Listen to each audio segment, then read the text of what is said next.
अब आता है सीरीज आरसी नेटवर्क, ठीक है। तो इसमें क्या है, इसमें एक आर है और एक सी है और इसके साथ एक एसी वोल्टेज सोर्स लगा हुआ है, ठीक है।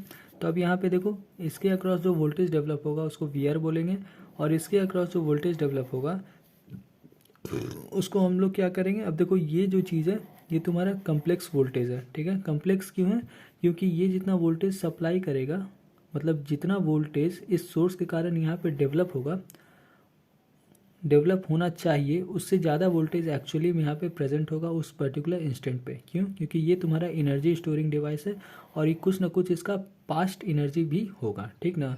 तो इसीलिए जितना एनर्जी ये दे रहा है उतना एनर्जी यहाँ पे नहीं होगा, कुछ डिफरेंस होगा। उसी डिफरेंस को डिनोट करने के लिए हम लोग एक कम्प्लेक्स टर्म यूज़ करते हैं, दैट इज़ जे, ठीक है। अब देखो, अब चूंकि ये सीरीज है तो करंट सेम होगा और करंट से वोल्टेज यहाँ पे लैग करता है, ठीक है। मतलब वोल्टेज लैग कर रहा है, लैग के लिए निगेटिव साइन, इसीलिए यहाँ पे माइनस जे वी सी लिखा हुआ है, ठीक है। अब इसका अगर केवीएल तुम लगाओगे तो केवीएल में वी सी प्लस आ जाएगा, लेकिन इस कैपेसिटर का जो वोल्टेज है इसको हम लोग माइनस जे वी सी लिखेंगे, ठीक है। इसीलिए यहाँ पे देख लो केवीएल लगाने के बाद V R minus J V C लिखे हैं, ठीक है।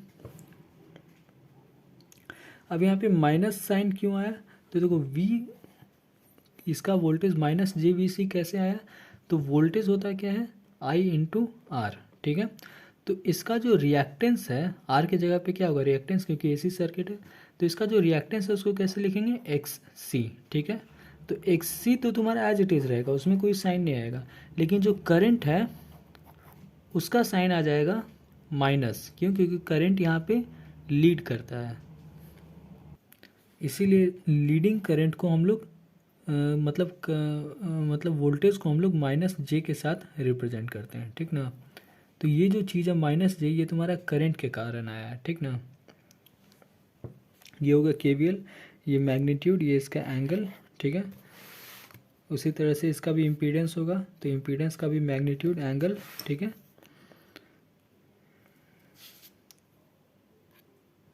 अब इम्पीडेंस एंगल इज़ निगेटिव, ठीक है। तो वो वाला रूल जो पहले पढ़े थे, अगर ये निगेटिव है इसका मतलब पावर फैक्टर क्या होगा पॉजिटिव, पॉजिटिव मतलब लीडिंग, ठीक ना। तो पावर फैक्टर तुम्हारा सीरीज आरसी ने सर्किट का हमेशा लीडिंग होता है। देखो लीडिंग होता है, यहाँ पे भी वही कॉन्सेप्ट आता है। अगर कैपेसिटर है तो कैपेसिटर हमेशा लीडिंग पावर फैक्टर ही बनाता है। तो सर्किट में अगर कैपेसिटर है और कैपेसिटर डोमिनेटिंग है तो सर्किट तुम्हारा लीडिंग पावर फैक्टर ही बनेगा, ठीक है। अब ये देखो फेजर डायग्राम, तो ये जो चीज़ है ये तुम्हारा फेजर डायग्राम सोर्स का है और फेजर डायग्राम इम्पीडेंस का, ठीक है। दोनों सेम है, एंगल भी तुम्हारा सेम है, ठीक है। पावर फैक्टर होता क्या है कॉस ऑफ फाई, ठीक है। तो कॉस फाई अगर निकालोगे that is base by hypotenuse, ठीक है, तो तुम्हारा ये निकल जाएगा, ठीक है। अब कॉस फाई हमेशा आर अपॉन जेड ही होगा, सीरीज नेटवर्क में हमेशा आर अपॉन जेड। आर मतलब क्या, आर मतलब तुम्हारा register that is DC part, और जेड मतलब total impedance of the circuit, ठीक ना। तो टोटल इम्पीडेंस क्या होगा मतलब मैग्नीट्यूड, मैग्नीट्यूड तुम्हारा यही होगा, ठीक है। एग्जाम्पल में एक क्वेश्चन दिया हुआ है, ये देख लो। अब इसी तरह से सीरीज आरएलसी आता है, तो सीरीज आरएलसी क्या है, ये आर है, ये एल है, ये सी है, ठीक है। कैपेसिटर के अक्रॉस माइनस जे वी सी लिखते हैं, इंडक्टर के अक्रॉस जे वी एल। इसका के वी एल लगा दो तो वोल्टेज का एक्सप्रेशन आ जाएगा टोटल वोल्टेज, ठीक है।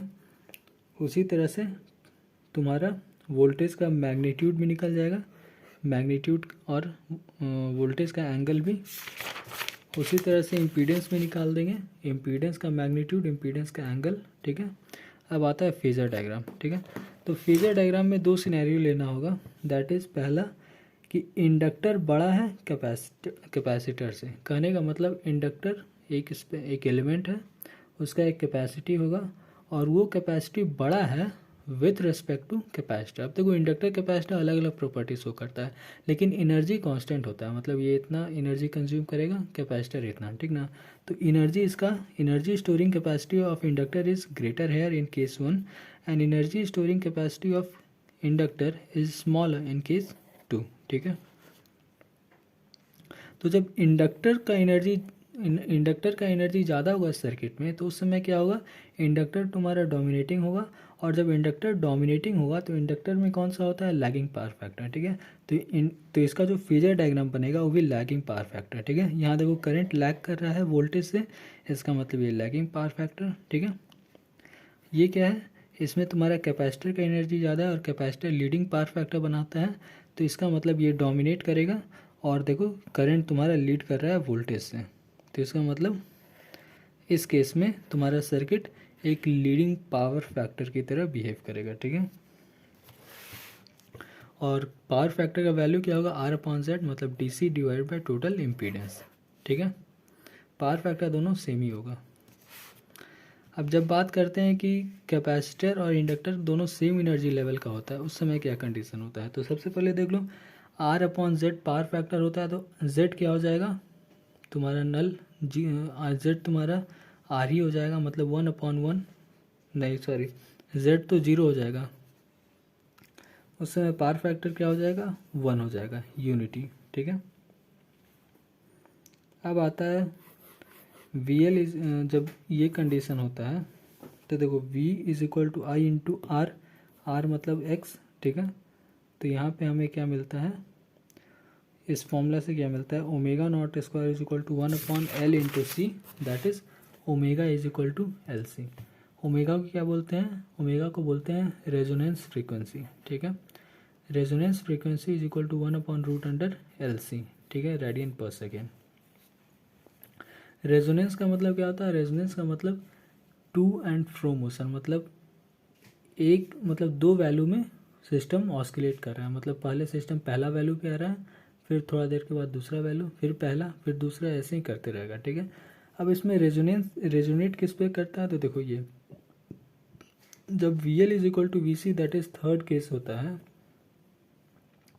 तो इंडक्टिव और कैपेसिटिव बिहेवियर जो होता है वो एक दूसरे को कैंसिल आउट करता है, ठीक है। और इसके कारण क्या होता है, रेजिस्टिव बिहेवियर हमारा सर्किट में आता है, ठीक है।